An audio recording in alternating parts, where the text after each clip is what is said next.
Bienvenue dans cette vidéo consacrée aux angles d'un polygone et plus précisément aux angles d'un triangle, parce que comme tu le sais, un triangle c'est le plus petit entre guillemets, en termes de nombre de côtés, c'est le plus petit des polygones que tu rencontreras en géométrie plane.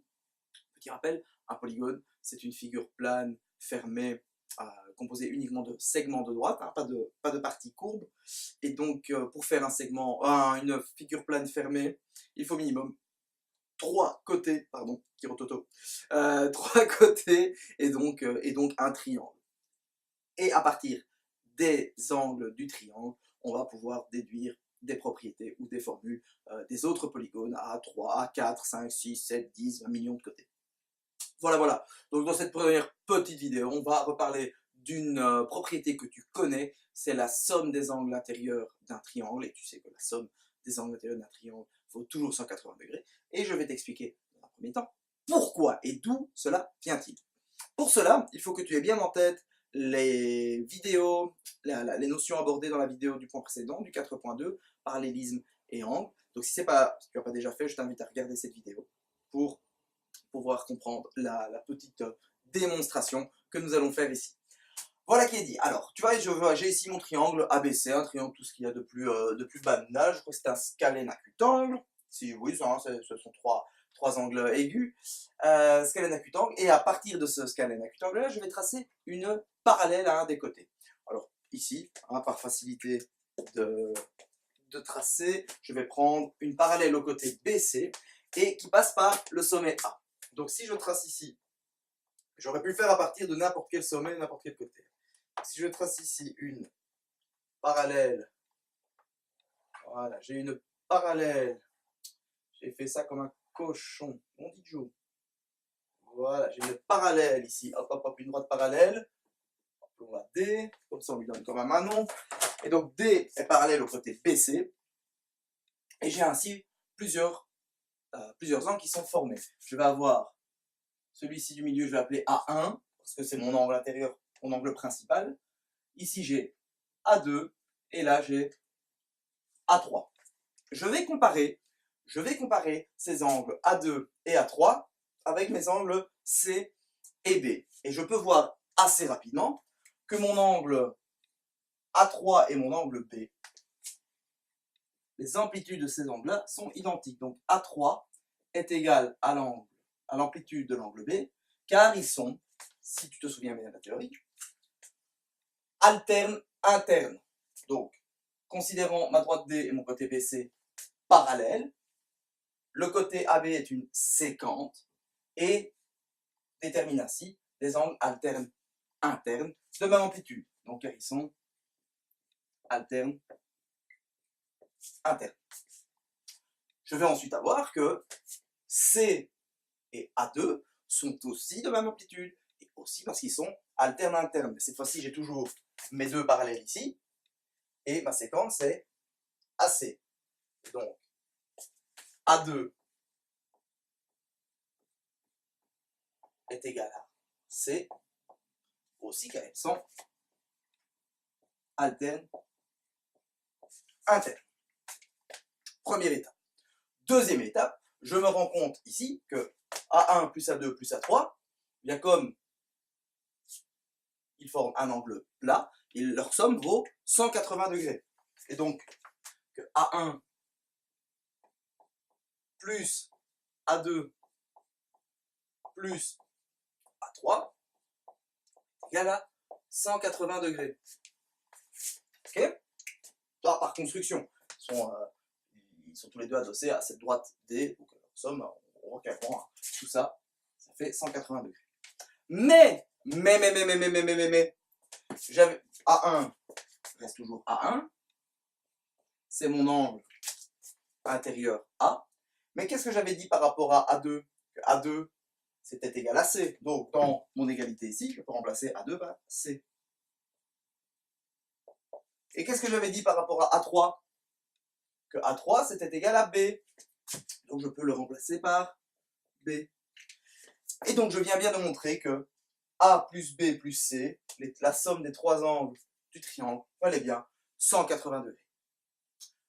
Voilà d'où vient cette fameuse propriété, la somme des angles intérieurs d'un triangle vaut toujours 180 degrés. Et ça marche avec n'importe quel triangle. J'aurais pu prendre n'importe quel triangle, à partir du moment où je trace une parallèle, j'obtiens des angles alternes internes, et donc j'obtiens ces égalités-là.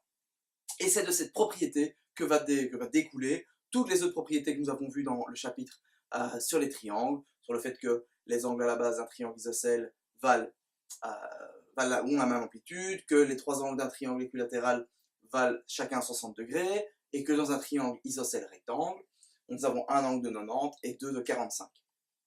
Garde toujours bien toutes ces propriétés en tête, parce qu'au CE1D, et c'est ça qui nous intéresse quand même dans le but de ce cours, c'est de réussir le CE1D. Au CE1D, tu devras sans doute, il y a 99 chances sur 100 que tu doives utiliser une de ces propriétés, une de ces valeurs particulières pour justifier, pour justifier qu'un angle vaut autant, pour déterminer l'amplitude d'un angle.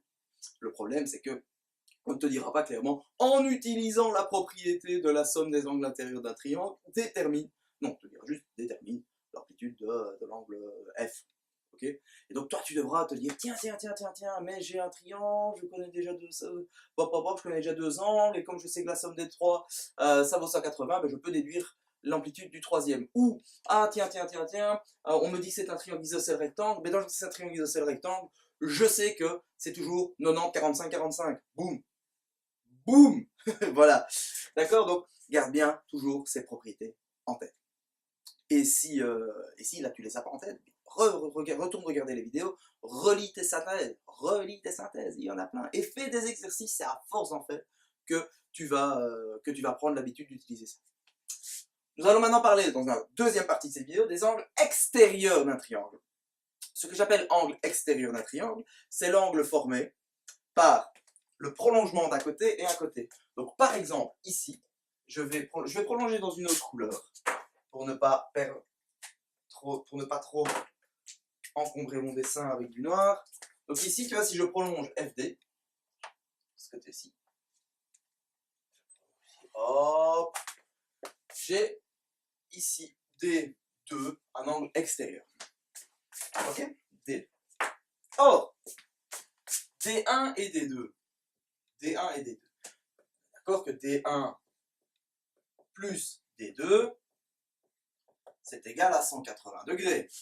Parce que en prolongeant mon côté FD, j'ai simplement ici formé un angle plat qui vaut 180 degrés.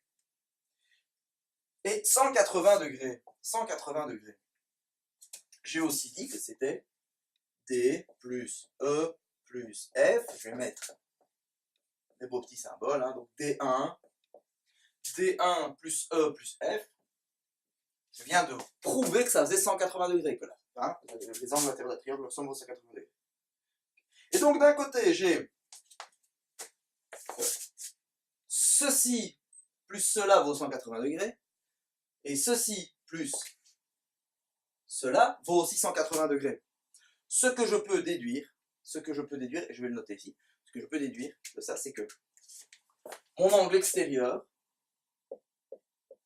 est égal à la somme des deux autres angles intérieurs. Ok? C'est une propriété qui n'est pas ultra utile, ultra exploitée dans les examens, mais on ne sait jamais, ça peut tomber. Donc, et ça aurait pu marcher avec n'importe quel autre côté. Donc il faut bien retenir que dans un triangle, d'accord, l'angle extérieur d'un triangle, ce que j'appelle l'angle extérieur, c'est l'angle formé par le prolongement du côté et le côté, mais qui se trouve à l'extérieur. L'angle extérieur d'un triangle vaut la somme des deux autres angles. Autre exemple, en rouge, pour illustrer un peu le propos.